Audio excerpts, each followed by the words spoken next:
লা ইলাহা লা ইলাহা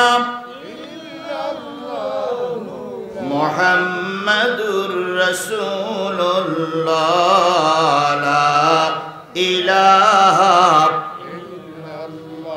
লা ইলাহা লা ইলাহা লা ইলাহা ইল্লাল্লাহ মুহাম্মাদুর রাসূলুল্লাহ। সকলে জবান খুলে একসাথে এক বাক্যে বলছি সাল্লাল্লাহু আলাইহি ওয়াসাল্লাম।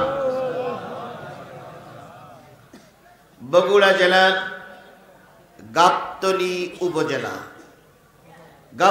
উপজেলার হোসেনপুর জাকারিয়া দাখিল মাদ্রাসা ও এতিমখানার উদ্যোগে অনুষ্ঠিত হচ্ছে 140তম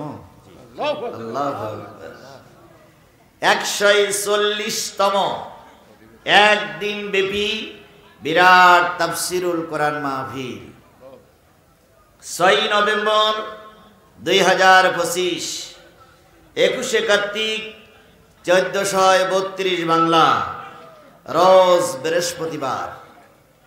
আজকের এই তাফসিরুল কোরআন মাহফিলের শ্রদ্ধাভাজন স্বনামধন্য সম্মানিত সভাপতি হাফেজে কোরআন আলেমে দ্বীন হযরতুল আল্লাহ হযরত মাওলানা জিয়াউর রহমান ফারুকী খতিব অত্র মাদ্রাসা মসজিদ গাবতলী বগুড়া সহ সভাপতি বৃন্দ, প্রধান পৃষ্ঠপোষক আলহাজ মোহাম্মদ জাহিদুল ইসলাম হেলাল, সাংগঠনিক সম্পাদক বগুড়া জেলা বিএনপি ও সাবেক চেয়ারম্যান উপজেলা পরিষদ গাবতলী বগুড়া।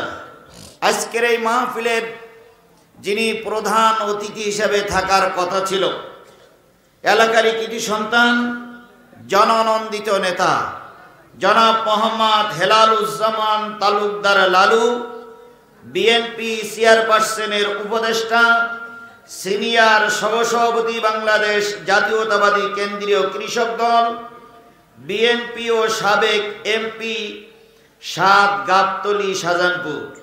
আজকের এই মাহফিলের বিশেষ অতিথিবৃন্দ আলোচনা করে ধন্য করেছেন হাফেজে কোরআন কারিউল কোরআন আলেমে দ্বীন হযরত মাওলানা Habibullah Misbah M first class ইসলামী আরবি বিশ্ববিদ্যালয় ঢাকা ও খতিব বাইতুল আমান জামে মসজিদ গাবতলী বগুড়া। সম্মানিত অতিথিবৃন্দ, আমন্ত্রিত অতিথিবৃন্দ, দাওয়াতি অতিথিবৃন্দ, প্রবাসী অতিথিবৃন্দ, সম্মানিত ভাই পরিচালক মাওলানা মোহাম্মদ আমিনুর ইসলাম নজরুল ভাই, general caretaker Islamic foundation Gabtali Bogura, সভা পরিচালনায় তিনি পরিচালনা করছেন।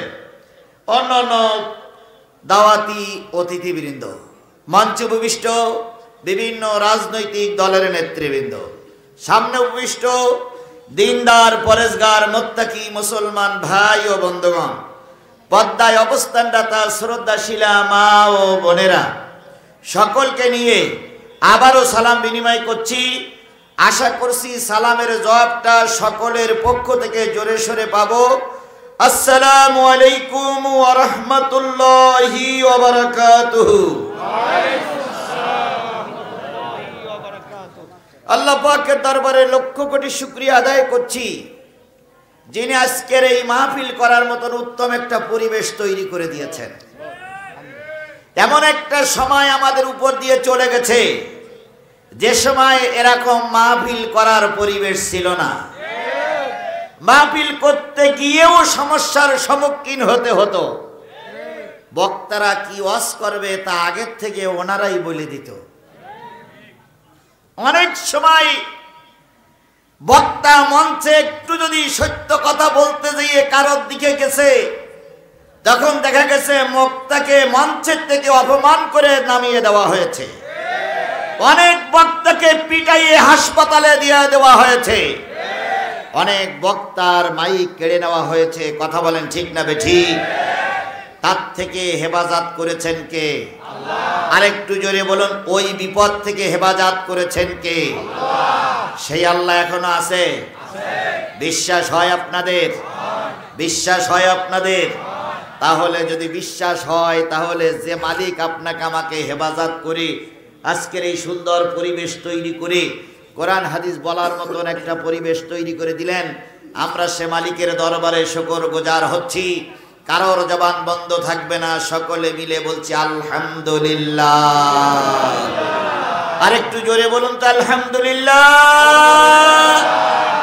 আল্লাহ বলতেছেন, কুল লাউ কানাল বাহরু মিদাদান লিকালিমাতি রাব্বি